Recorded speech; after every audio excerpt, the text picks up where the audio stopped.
Alors, donc, on est arrivé là, le temps des conclusions et je ne vais pas prendre beaucoup de temps.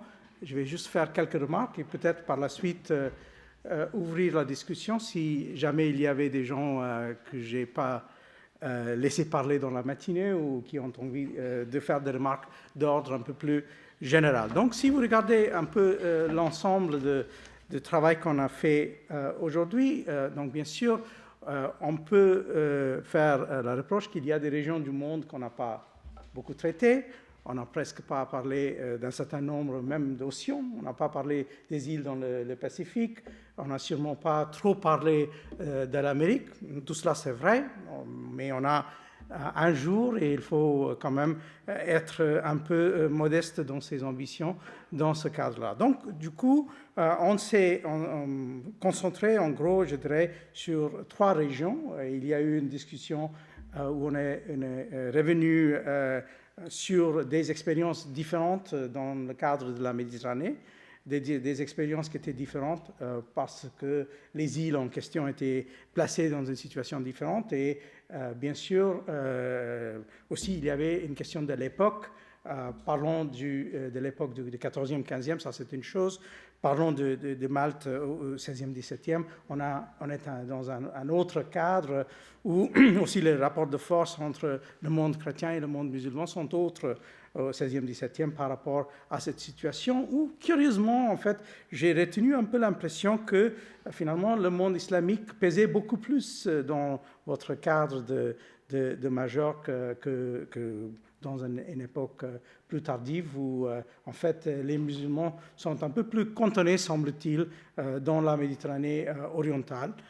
Et même s'il y avait toujours des royaumes importants au Maghreb, ils avaient peut-être un peu moins d'influence sur les îles dans le cadre de la Méditerranée. Donc, ces îles qui étaient là comme carrefour, comme point de passage, parfois comme point assez original parce que, semble-t-il, par exemple, l'expérience des Juifs dans le cadre de Majorque était différente par rapport à dans la chronologie, mais aussi dans son essence par rapport à ce qu'on entend dire normalement quand on parle de la terre ferme, de la péninsule ibérique en tant que telle. Puis, on a aussi eu des réflexions portant sur l'océan Indien.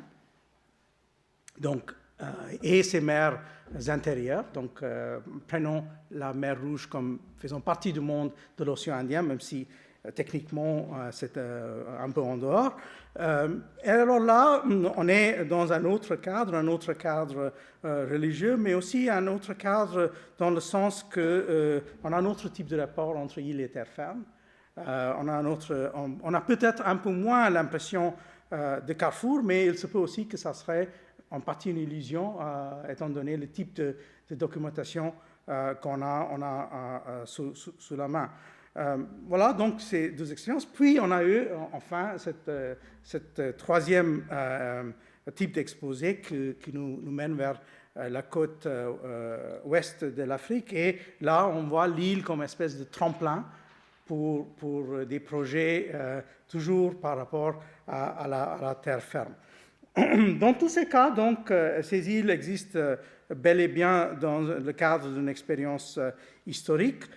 Pour revenir à mes remarques de départ, il me semble que dans un certain nombre de ces cas, il y a ce qu'on peut appeler en gros un problème d'histoire environnementale et écologique à explorer. Pas dans tous ces cas, mais certainement dans plusieurs de ces cas. Il semble que dans une grande partie de ces cas, il y a un problème de toute façon de denrées et de la survie quotidienne que se fait par le commerce parce qu'il n'y a pas d'autre façon de faire. Je me rappelle du cas le plus dramatique qu'on rencontre dans cette époque-là. C'est le cas de l'île de Jarun, donc de Hormuz, dans le golfe Persique, qui était encore plus extrême parce qu'il n'y avait même pas d'eau potable. Donc, même pour avoir l'eau potable sur l'île, il fallait normalement faire venir de l'eau de la terre ferme. Donc, vous voyez que c'est une espèce de fragilité portée vraiment à l'extrême. Dans ce cas, ce n'est pas seulement des choses à manger, mais même des choses à voir. Ce qui fait que parmi les images qu'on a de Hormuz au XVIe siècle, il y a cette fameuse image où les gens sont en train de dîner assis autour d'une table, mais une table qui est trempée dans l'eau. Donc on se demande pourquoi elles étaient en train de gaspiller cette eau, si c'était si cher que ça.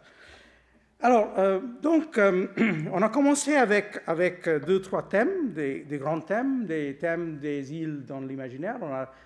On est revenu sur ces thèmes-là.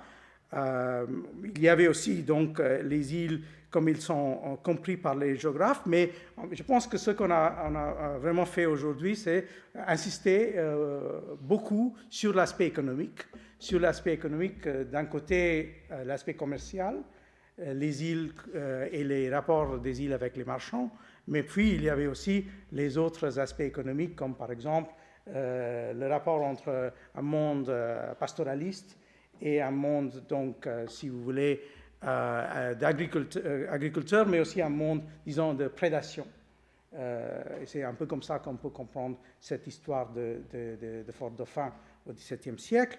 Bien sûr, on aurait pu insister plus sur d'autres aspects. La question de l'histoire culturelle des îles, c'est aussi une grande question. Est-ce qu'il y a quelque chose comme une culture insulaire en tant que telle? Est-ce que c'est bien de penser comme ça? Je pense qu'en général, la réponse qu'on a eue, c'est non. En fait, il faut toujours penser de ces cultures comme des cultures en rapport avec quelque chose.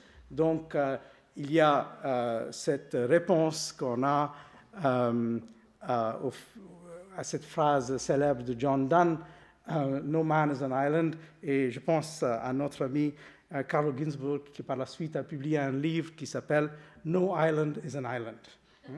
Voilà, donc je vais terminer avec ces quelques remarques et j'ouvre la discussion pour des remarques et des questions qui nous restent portant sur tout ce qu'on a discuté aujourd'hui. Voilà, merci.